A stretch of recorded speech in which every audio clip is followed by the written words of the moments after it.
Lorsqu'ils ne présentent aucun symptôme, certains cancers sont dits silencieux.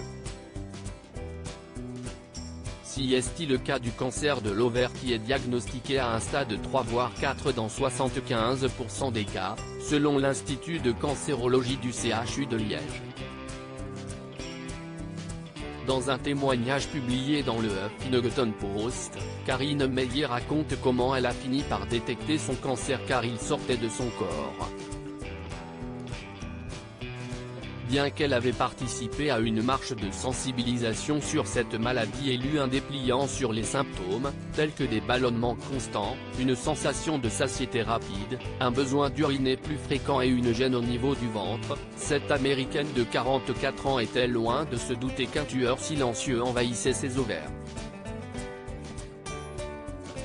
En avril 2020, Karine Meyer est diagnostiquée d'un cancer ovarien, sans avoir constaté de changement drastique sur son état de santé si ce n'était une petite excroissance au niveau de son nombril qui l'a poussée à consulter un dermatologue.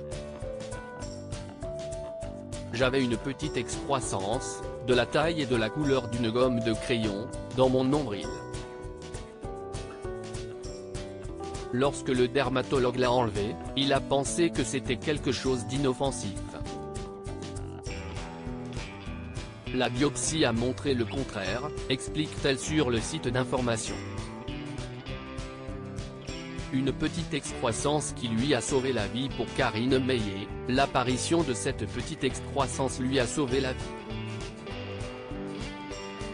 Si mon cancer ne s'était pas frayé un chemin hors de mon corps par mon nombril, il n'aurait probablement été découvert qu'après avoir affecté d'autres organes essentiels comme mon foie, mes reins ou mes poumons, assure la quarantenaire qui fait partie des 21 410 Américaines à être atteintes de ce cancer chaque année, rapporte The Sun.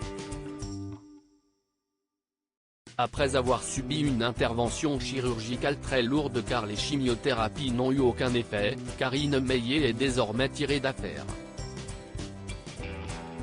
Elle a dû subir de multiples ablations des deux ovaires, des trompes de Fallope, de l'utérus, du col de l'utérus et d'une partie du côlon. Même avec l'ablation de tous ces organes, le cancer peut revenir ailleurs. Mais je ne me sens pas plus proche de la mort que je ne l'étais il y a un an, conclut la rescapée du tueur silencieux.